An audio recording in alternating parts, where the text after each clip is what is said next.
అన్ని గ్రహాల కంటే అన్ని ప్లానెట్స్ కంటే పెద్దది ఏది ఉంది? సన్ ఉంది కదా. చూడు, సన్ తర్వాత దగ్గర ఉండేది ఏది మనకు? మెర్క్యూరీ అంటే బుధుడు, దీని దగ్గరగా ఉంటుంది. దీని తర్వాత ఏది ఉంటుంది? వీనస్, శుక్రుడు ఉంటుంది. తర్వాత మూడోది ఎక్కడ చూడు? ఎర్త్. ఎర్త్ ఎక్కడ ఉంది? దేని మీద ఉన్నావు ఇప్పుడు నువ్వు? సన్ మీద ఉన్నావా, ఎర్త్ మీద ఉన్నావా చెప్పు?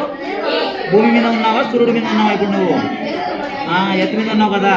దాన్ని ఏమంటారంటే బ్లూ ప్లానెట్ అంటాం మనము. ఓకే, నీలి రంగు గ్రహం అని అంటాం. ప్రజెంట్ మనం ఉన్నది దీని మీదనే ఉన్నాం. దీనికి ఒక ఉపగ్రహం ఉంది ఇక్కడ నుంచి, చిన్నది. ఏంటది? చంద్రుడు, మూన్ అంటాం. ఓకే, ఇది మూను.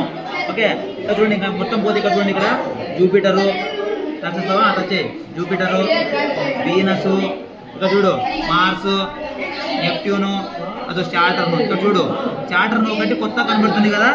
దాని చుట్టూ ఏముంది? ఒక వలయాకారంలో బొమ్మ ఉంది. ఇది చాలా అందంగా ఉంటుందంట నీ మాదిరిగా.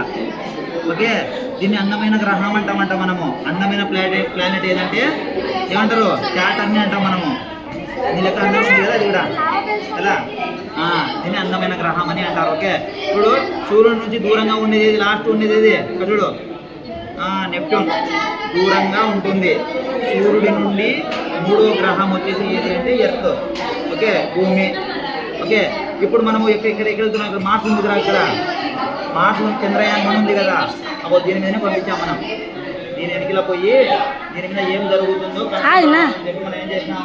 ఒక రాకెట్ని పంపించినాం తెలుసా? అది రాకెట్ని అదో దీని మీదనే పంపించాం మనం. Okay, right. సరే, ఇప్పుడు సన్ ఎక్కడ ఉన్నాడు చెప్పు.